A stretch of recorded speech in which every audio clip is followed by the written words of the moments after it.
不知道还有多少浣熊啊！每天早上起来，发现外面草地上都有新鲜的被吃过的甜瓜。浣熊是有多喜欢吃甜瓜呀！这一片的甜瓜地算是彻底的报废了。看看这个，昨天还是好好的，今天又被吃光了。昨天下了场暴雨，把我放在捕兽笼里边的诱饵给冲散了。今天我又重新做了一下。这是我新做的2片烤面包，中间抹了蜂蜜，抹了花生酱。然后加了2块棉花糖，外边还是涂抹了一些花生酱，上面又撒了一些花生的颗粒。里边还有一个甜瓜，也是他昨天啃过的，没有吃完，我也给他放在里边了。这样的话，2种诱饵就都有了，看看这2天能不能捉住它吧。这是昨天被雨水冲坏了的那一块，我也把它放在笼子的门口，看看能不能把它吸引到笼子门口，然后钻进去吃新的诱饵。我把机关给它勾上。保险取下来，继续把水泥板压上去。最近老是下雨，西瓜都开裂了。看看这些是刚刚裂开的，一会儿得看一看，把熟了的都摘回去。这一批这10几个，一会儿都给它摘回去。这些已经是瓜蔓上面最后的瓜了。这些种玉米上面也是能发现啃咬的痕迹，有些已经被它吃掉了，有些比较轻，像这种就是被抓咬过的。看来只有把它全家都抓光之后，种菜才能够安心啊！也不知道它这一大家子到底能有多少只。这一批较晚种植的瓜，现在长势还挺不错的，瓜蔓和瓜都挺健壮。早一批的那些瓜秧基本上都已经枯萎的差不多了。这些跟种植时间的关系挺大的，不过也跟品种有关系。有一些瓜的品种在秋天长得就比较好，瓜蔓就不容易枯萎，长得很茂盛。顺手摘一点豇豆回去吃。豇豆可以算是最好种的豆角之一了，产量大，病虫害少，而且也非常的好吃。看看随便一摘就是这么一大把，特别的长，肉也比较厚实。秋天了，也到了该种豌豆的时候了。这是昨天泡了一夜的豌豆，今天把它晾干水分，一会儿就给它种下去。我们种豌豆主要是吃豌豆尖和豌豆苗，那个味道要比豆子本身好吃多了。如果种豆子是用来吃豆荚或者是豆子，比如说是荷兰豆和豌豆本身，那就需要在夏末的时候就给它种下去，这样的话才来得及。如果是吃豌豆尖、豌豆苗的话，就无所谓了。秋初或者是哪怕更晚一些，都可以种下去。如果你有棚的话，或者是有保护措施的话，那么深秋或者哪怕是初冬种都是完全没有问题的。这是今天准备做饭用的蔬菜：豇豆、空心菜还有茄子。这边是前一阵子种下的茴香，现在已经开始发芽了，长得还是挺不错的。秋天同时也是新的播种周期的开始，把小青菜种下去之后，很快就可以发芽了。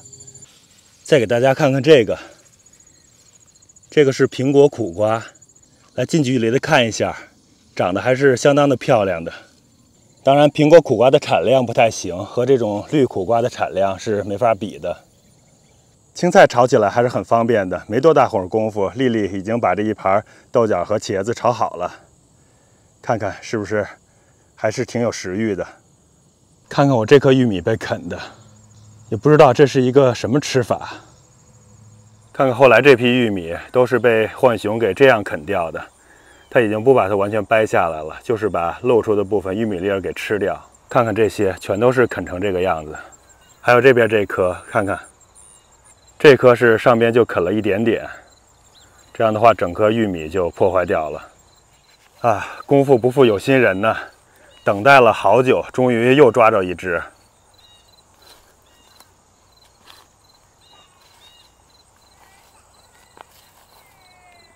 这只浣熊长相和上一只是完全不一样的，这只的嘴稍微尖一点，个头也没那么大，不是很胖。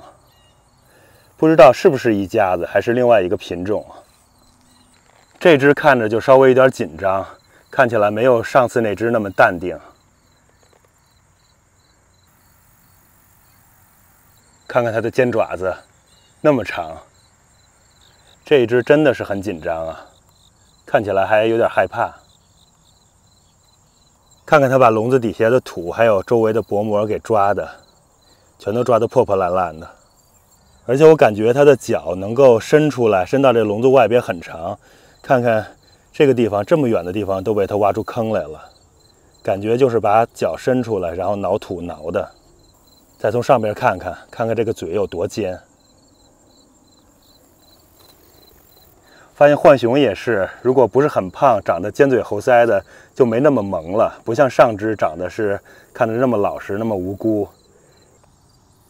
看看这次这浣熊的尾巴就特别的明显，是黑黄的条纹。咱放大一点看看，就看得比较清楚了。这只浣熊看起来就和网上的很多典型的照片是长得挺像的。上一次那只可能是实在是吃得太肥，长得太胖了。这只浣熊警惕性特别高，不管是我移到笼子哪边，它都会把头部冲着我，时刻保持警惕的状态。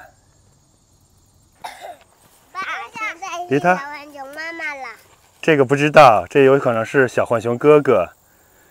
你看，这只小浣熊可没有上次小浣熊那么 nice， 你看它很紧张。爸，这小浣熊很想出来。对，离它稍微远一点好吗？你看它有多紧张，它看见人多了，多紧张呀！但是它是宝宝呀。可是它宝宝。它是宝宝吗？那么小。它是挺小的，它比上次那个小多了。应该就是妈妈吧。这个应该是宝宝，应该是浣熊宝宝。宝宝小浣熊很想出来。对，很想。就在这只浣熊被捕到的当天夜里，又有浣熊来偷吃我们的糯玉米了，真的是快崩溃了。这个浣熊家族到底是有多少只呀？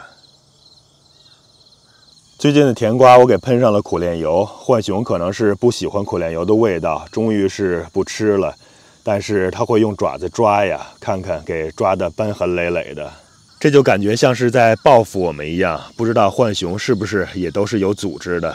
因为我们抓了它的兄弟姐妹，虽然没有被吃掉，但是被抓过的也不能要了，而且很快过几天就会像这样，一点点的都烂掉了。真是不知道什么时候才能把它们移除干净啊！